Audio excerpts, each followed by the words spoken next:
Guest posting is a resource-intensive process, so we don't want you to waste your time and your money on low-quality websites. So now we need to check these sites for quality and separate them into tiers so that we don't treat every site the same way, because there's going to be high-quality sites, low-quality sites, and obviously we should spend more time and effort on sites that will give us higher quality backlinks. So here's what we're going to do. Here are 5 quick steps to maximize this strategy and optimize the process. The first step is to just delete any sites with domain authority less than 20. These are usually newer sites with not many backlinks and are honestly not worth our time. The second step is to make sure that these sites are regularly updated with high quality, engaging content. So check out the past 5 posts, make sure the content's good and they have some social shares or comments, and then yours will likely get the same. The third step is to run this site through SEMrush to check if they're ranking well in Google. Usually high quality sites have good organic traffic and rank for lots of keywords, and I want to see at least 1,000 monthly visitors in SEMrush here. In some cases, you'll see sites that are very high domain authority posting a lot of content regularly, but rank for almost nothing within these tools when we check them, but don't give up on them yet. Check their social media profiles because it's likely that their traffic is mostly from social media. If they have a good amount of active followers on sites like Facebook, Twitter, Pinterest, Instagram, etc., then they can still be good for you to guest post for as well. The fourth step is going to be to check and make sure that they don't no-follow the external links for guest posts, because no-follow links don't really help with our ranking. But if the site has really high traffic and you think you can get a lot of traffic from your guest post, then a no-follow link is still worth going for. I'll show you how to check this in the demonstration part of this lesson. And finally, assign each site to the right tier based on our criteria. So you can see here that we have 3 tiers based on domain authority and SEMrush's organic traffic in the first 2 columns. Usually these 2 columns will match up as they are related, but in some cases, if the numbers don't match and it's kind of in one row and kind of in another, well, use your own judgment to put them into tiers. This is a way of ranking them basically on the ones you want to focus on most. So tier 1 is the list of high quality sites with the high domain authority and large amounts of organic traffic. You want to bring your A game to get your guest posts published on these sites. Your content needs to be as good or even better than on your own site, and I'm talking about long form, deeply researched, very practical step-by-step content here. So if you outsource your writing, expect to pay, $50 or more per 1,000 words to get the high quality content. The second tier, this is going to be good sites with domain authority in the range of 30 to 50, and they also have some good traffic. Their editorial guidelines are probably going to be less strict than tier 1 sites, and you can spend a little bit less time and money per post, but still get good results. Tier 3 is going to be sites that don't require high-level content at all, but they deserve some love too, so don't just send them a crappy 500-word article stuffed full of keywords and grammatical errors. Do send something of value, even if you outsource the writing to inexpensive authors and don't spend as much time on it as the other tiers, but still make it a good quality post. Hey everyone, this is Grant, and what we're going to do now is take the list of sites for our guest posting campaign that we found in the previous steps and evaluate them, assign tiers to them, and really just gauge which are the ones that are worth spending our time on. So basically, we're going to find some additional information. We're going to evaluate the information that we do have. So let's go through and we'll actually do a couple of different examples here on several different sites in more than one niche. So we've got the sort of fitness paleo niche here, and we've also got sort of like a skin health niche as well. So let's go through some examples of how to use this process. Okay, so let's take a look at the first entry on our list, which is paleomagazine.com. We're going to take a look at a couple things, but just to sort of evaluate the quality of the site as a whole and double check it again in SEMrush. So first off, let's take a look on the homepage. Okay, so they've got email opt-in type offer here, several different types of content. It looks nice. It seems kind of personalized because they're real people. Lots of popular posts, recent articles. They've got a nice layout. It looks good, looks professional. So let's take a look at actually one of the real live posts. So let's look at 215 free paleo recipes and see what happens. And basically, we're going to look and make sure that it's a high quality post. So for example, nice custom images, really high quality, easy to read text, nice sidebar. It looks professional basically. And it's also really, really, really, really long. If you take a look at the scrolling bar here, so it's really, really thorough, very long form text. So this is all very good signs to make sure that it's a legitimate site. It's beyond just having good metrics. It's actually something we'd be proud to have a guest post on, and it would get good results for us.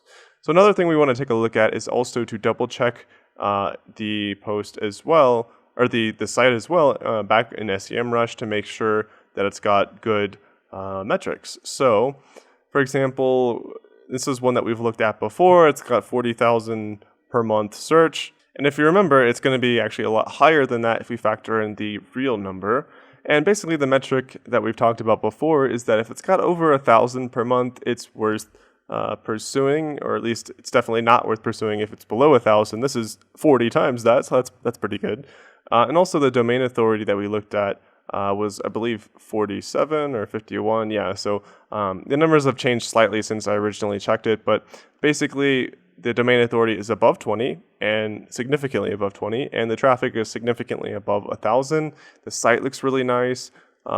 There's nothing visibly wrong with it, and basically it's overall a very, very good choice for our guest post outreach campaign. Okay, now let's look at our second example, which is findingmyfitness.com. And we're going to go through and, again, take a subjective look at how we feel about the site and if it looks professional and something we'd be happy to have our stuff on, and also check the metrics as well. So first off, domain authority of 26. It's above 20, so it passes, although it's not nearly as high as the previous example. In terms of the overall look, definitely doesn't look as good as the other site. Kind of, like slightly blurry images in the header here. Plus, the structure of the header is kind of odd. But it's something that it still gets a lot of shares. It's not spammy. It doesn't look super low quality. It could be better, but it's something that we should definitely still keep on our list. If we look at the content, let's actually look at the first post. It's a legitimate article with formatting and whatnot. There's a opt-in at the bottom, and there's even a comment, which is good because the more engagement you have for your posts, then that means people actually read and pay attention to and interact with the posts that somebody's putting on their site. So that's good for us as well. There's some other things again that could be improved. Like for example, if you look at the favicon, it's the default for the Genesis theme, which is, probably should have been changed. But again, still something that we should keep on our list. And if we check as well the site again in SEMrush, we've got that they've got over 3,000 searches per month, which again is lower than it's really going to be. It's growing over time. It ranks for a bunch of different keywords. So basically, this is still passes our tests, but is not as effective or not as good a quality of prospect as the other example that we went through, which was the paleomagazine.com, but it still passes our criteria as well. The last thing we have to check is the guest post guidelines, which again, Paleo Magazine does not have those posted publicly, but Finding My Fitness does. So if we check those guidelines, where'd they go? There they are. Okay, so this will actually describe to us the best way to create and submit our guest post in a way that he's most likely to accept. So you're going to want to read through these carefully. And for example, it's related to the paleo diet. So don't send a recipe with grain or dairy. It talks about how he doesn't care if you're building links. He understands that, which is something that we've talked about before. But basically, it should still be good. This is actually exactly what we've talked about in previous lessons, that most people understand that you want a link. That's why you're guest posting. But it still has to be a good guest post that his readers like, right? Now, even has the email, the contact form, the process for submitting it. Now, actually, I noticed this as soon as I pulled this up. He's actually not, at this moment, accepting guest posts. So this would actually warrant taking this off our list, or at the very least, putting it on a check for later list, although this has actually been a very long time since, it's several months ago. So it's probably worth just deleting off our list. And this is one of the reasons why it's good to check the guest post guidelines as well, because if they have the page, then there's a good chance that if they're not accepting them anymore, they'll have a note at the top. And also, again, if it's something that they don't have, then don't worry too much about it. You're just going to email the person and ask them directly what their process is. It's not a big deal, but for now, we're actually going to delete this one because they're not accepting guest posts. Okay, so let's look at another example. This one is thehealthydish.com. And actually, if we look at this site, it pretty much immediately stands out as a site that we do not want to post on. And there's several different reasons for that. Immediately, you've got a bunch of really crappy ads all over the place. There's not even a logo, they just have the URL there. We can check on the actual, the quality of the posts, but actually a lot of them don't even have the images set up for this area, the featured images. This just looks terrible. There's more ads at the bottom. Let's actually look at it. Oh, and they also don't have the favicon at the top on the bar there, you can see.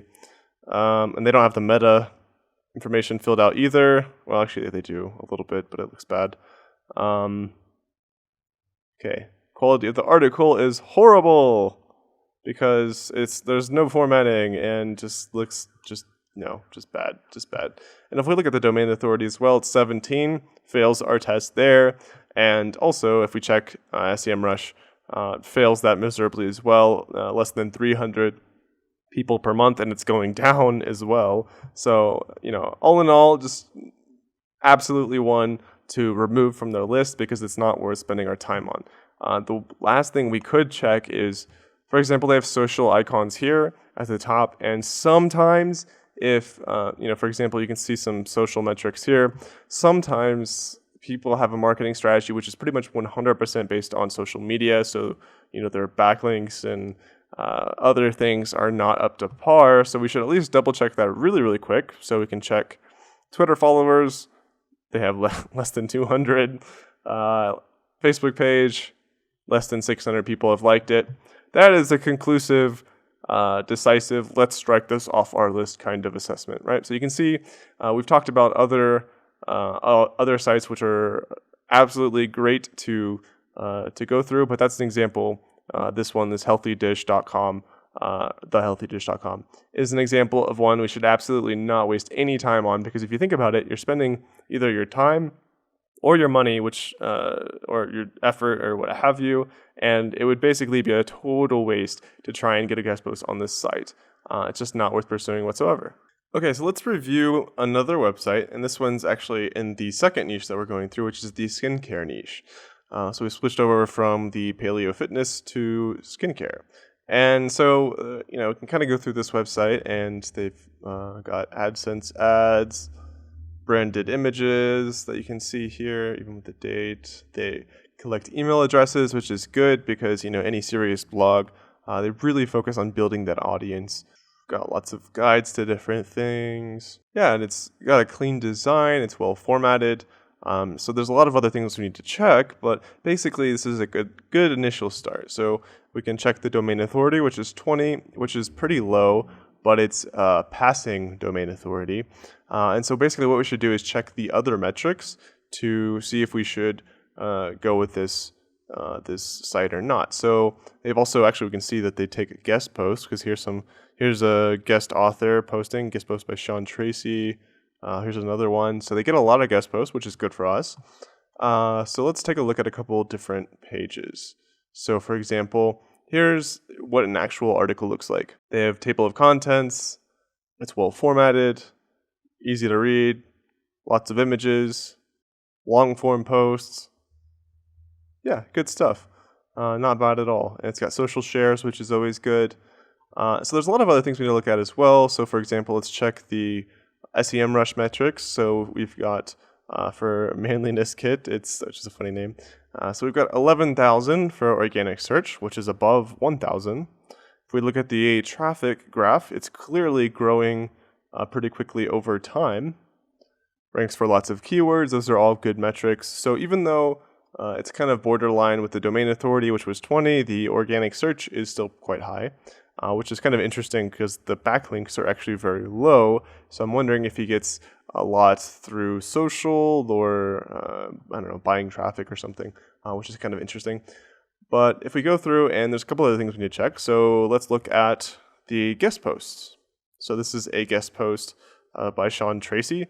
Well, now we should check and see if the links to the posts are the writers of the post and links to their website. Let's see if they're actually no follow or do follow links. But again, there's lots of social shares, which is good. Okay, so let's see, mainly stuff. So they definitely include a lot of no follow links, which you can see. Oh, there's a do follow, there's a no follow. And we can tell if a link is no follow or do follow by the fact that it's crossed out when we're using the extension called SEO Quake. And that's SEO Quake, by the way. And so if you install this extension that we've talked about, click on the settings here and click highlight no follow links. That'll show that it's crossed out, which means it's a no follow link. So remember, basically the idea of guest posting is to get do follow links, because we're going to get our no follow links from blog commenting. And if we get our do follow links from guest posting, that'll dramatically help our rankings. But if they're no follow links, then that's not very helpful. So these are do follow. But actually, okay, they're do follow because they're internal links. You can see down here in the bottom, when I scroll over, these are all to other posts within this same, blog. Let's see. So, okay. So within his author description, these are actually no follow links. They link to both his site and his Google+, but they're no follow links. So that's not a good sign for us because we don't want to waste our time to get a no follow link because a blog comment would be much easier. But I noticed there's a couple different guest posts, so let's look at another one. This one is by some ambiguous person, which is probably at the end, I guess. Let's see, these are all internal links. Okay, let's go to the end and see the author description. Okay, so this is Zach from Beardaholic, and what is a Pogonophile? Anyways, so his beardaholic.com link is a do follow link, but his social media is no follow. And the other guy had only no follow links. So basically, what this means for us is it's something that we should keep on our list, that we should reach out to the person and possibly ask to submit a guest post and negotiate with them to see if we can get a do follow link. Basically, if we can't ask them and have them agree to give us a do follow link like they've done for this person here, then it's just not worth our time and we can remove it from our list. But for now, it's worth keeping on the list and at least asking them just to verify that. And remember, again, you're going to want to check the Write For Us page, which we found and entered into the spreadsheet. Read through this, make sure you understand, and use that accordingly. Okay, let's look at another website in the skincare niche. This is Bess, but without a T, skincare.com. So if we look at this, okay, they've got an email opt-in. They have pretty well branded images. Looks pretty nice. Some very minor social engagement. Okay, and so they've got a domain authority of 28. So it looks pretty decent. It's kind of hard to tell at this point if we should go for it or not. So let's check SEMrush. So if we search on SEMrush, we actually see that their traffic is well below 1,000 per month, which is below our criteria. And actually, the more concerning thing is if you see over here, if you check the graph of all time, then you can see that their traffic has actually been decreasing quite significantly since around February 2012. and it hasn't even recovered, and it died completely for a while. That actually probably means that what happened was they used some black hat SEO tactics, got their traffic up to, I guess, about 3,000, 4,000, and then immediately got hit with a Google penalty, and it died off very quickly, and it hasn't recovered. So this is something that we do not want to mess with. We don't want to waste our resources on a low traffic website, especially one that's been penalized. We just don't want to mess with that. So this is one that we can quickly cross off our list. Even though it looks nice, this is why we check multiple things to see that it's worth pursuing. Because you could just look at this and say, hey, it looks pretty, but we can tell it's very much not worth pursuing. Also, there's no comments.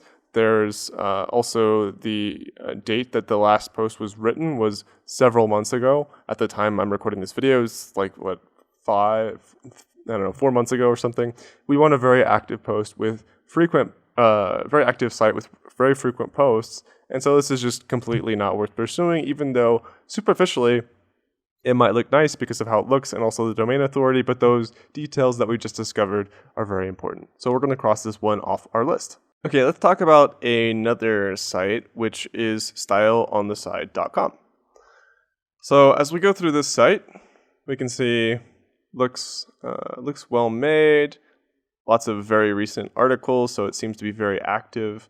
It's well designed, real person. Domain authority is 31, which passes. So now what we should do, and they're capturing email addresses as well. Now what we should do is check SEMrush and see what their other statistics are, because it looks pretty good. It's active. It's been around for a while. It's got good domain authority. So what's the traffic like? So as we search for Style on the Side on SEMrush, we actually see that there is basically zero organic traffic. Absolutely nothing. It's so bad, which is very, very interesting given the domain authority. So basically, this is something which is unusual and is a bit of a red flag, right? Because we want at least 1,000 people per month. So why is that? Well, at this point, we should check because there's not really any keywords. There's a lot of backlinks, but no traffic. So basically, what this probably means is that this woman uses other channels rather than Google search to get people to her blog. So let's investigate those potential channels. So we can see lots of social media stuff. So let's look at some Facebook and Twitter and see how she runs that. And maybe we should still keep this on our list depending on how she uses social media. But right now, in terms of Google search traffic, it's not worth their time. But let's look at Twitter. So Twitter, she has over 12,000 followers and tweets frequently. Has some kind of engagement. Okay, so she's probably heavily using social media. Let's also look at Facebook. So her Facebook page has over 4,500 people who've liked it. She's posting very frequently. So she probably gets a lot of traffic through this channel as well. So now at this point, what happens is that we should use another tool to review the traffic, right? Because basically SEMrush works really well for search traffic for SEO, but for when it comes to total traffic, there's a better tool that we should use. It's called SimilarWeb, and we should search, and when we do search for styleontheside.com, we get very different results because it measures total traffic.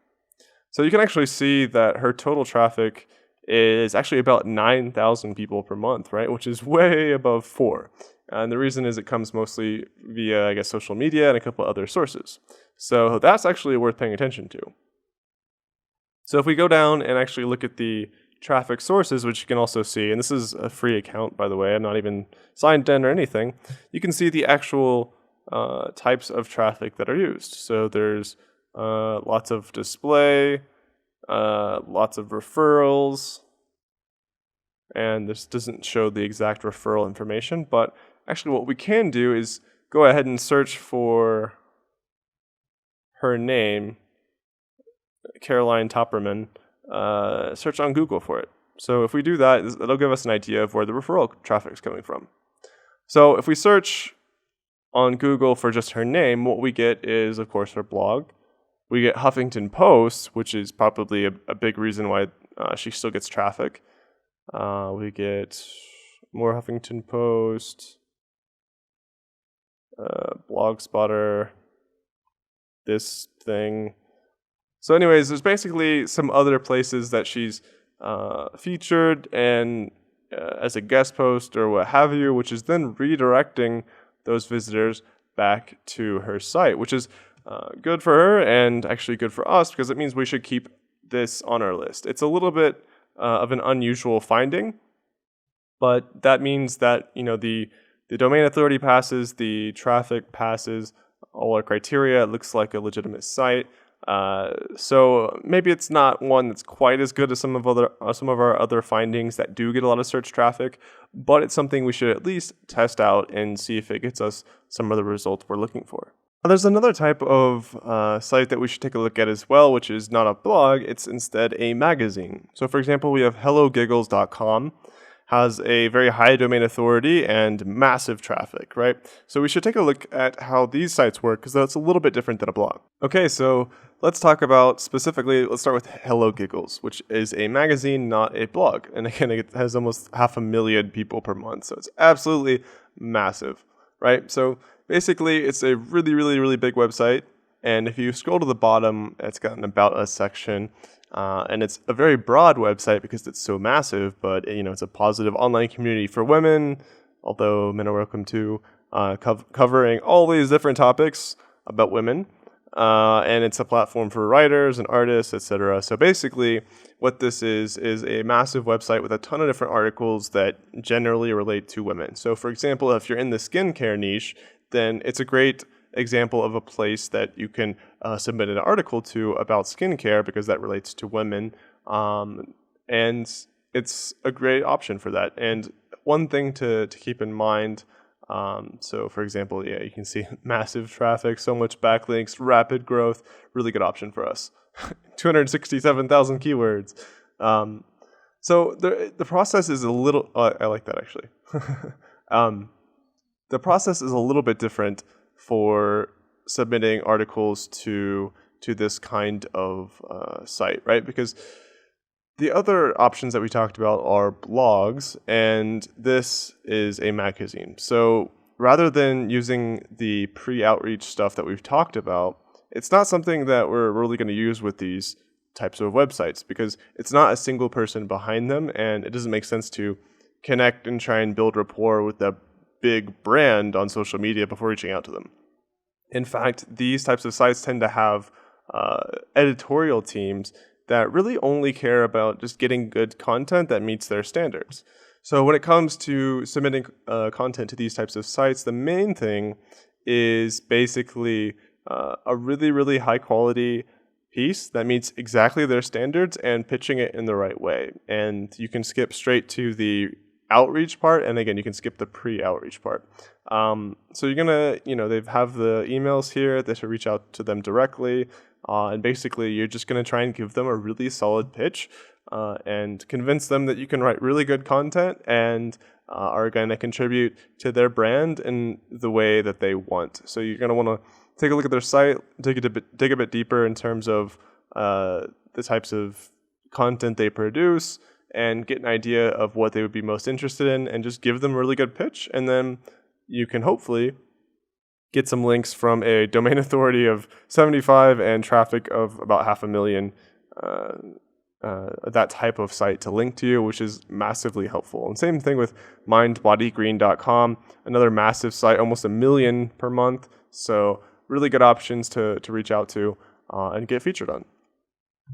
And the next step that we're going to go through, since we've gone through and we validated these are all good options, we've deleted a couple, but we're left with the good options here. This one here is experimental because of social media traffic. The next step is to sort of rank them, right? To make the final call on how we're going to proceed with the ones we have left on our list. And actually, your list will be a lot longer. Time to categorize these into official tiers. And remember, we've actually deleted some of the websites that don't meet our criteria. So this is what we're left with based on our example. So the way you can do this, we actually have metrics for you in the settings tab at the bottom.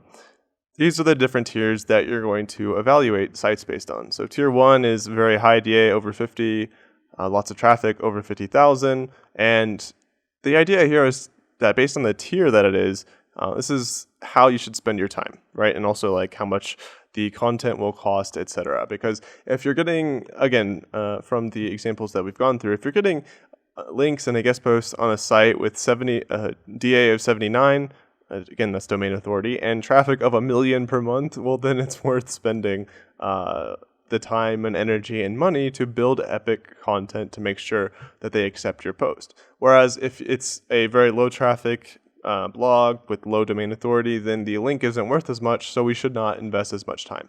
So let's go through and actually categorize these now. And again, there's 3 tiers. So the first one, above 50, and let's see, 39,000. It's not quite 50,000, but we can still call that tier 1, although it's a bit borderline. This one, I believe, is tier 3, so between 20 and 30, below 10,000. Again, it's a tiny bit borderline. Sometimes you'll have to use your best judgment because, for example, this domain authority is above 50, but the traffic is below 50,000. So sometimes they're a bit borderline, but the idea is to get the broad categories for how to spend your time. Style on the side, since they had about 10,000, which you can see here. They had about 10,000 or a little bit above traffic, and the domain authority is 32, so we can call that a tier 2 article, even though the organic traffic was 4, or basically non-existent. The total traffic was about 10,000. Hello Giggles, obviously a 1. And Mind Body Green, obviously a 1 as well. So now we know, spend way less time on this one, spend way more time on these 3, and spend a medium amount of time on this one. So that way we can allocate our time, sort these accordingly to the kinds of results we can expect, and the only last steps that we have are to actually get the contact information. So for some of these, they already have them posted, but this is just going to keep us organized and allow us to reach out to people in an effective way, have their name and email handy. The process we use to get the name and contact information for these sites is something we've actually talked about in a previous video, so I'm going to go through this very quickly. If you want more details about this, just go to the past videos where we talk through, actually walk through showing you how to do each one very specifically, because there's a couple different methods. But let's talk about the main methods as a whole. So first off, if it's a magazine, then you should probably just go to the contact or the writers page or what have you, and they'll have the contact information there, most likely. So if we scroll down, then boom, pitches at hellogiggles.com. So we can save that. That's a little bit different than before. So we've got that.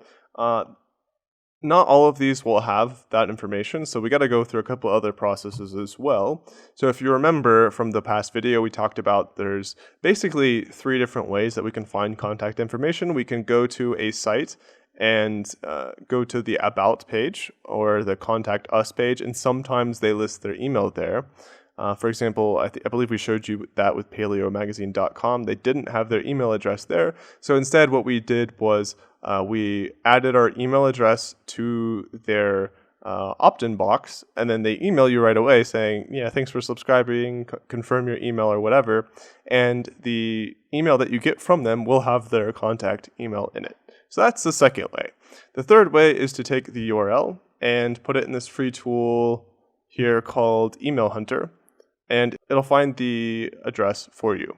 Okay, so the third way is to go to emailhunter.co and simply search for the domain, and it will show you the email addresses. There's actually a couple different ones they have here, and so we can just take this and save it. So again, 3 different ways to find it, and most often if it's a magazine, they'll have it here.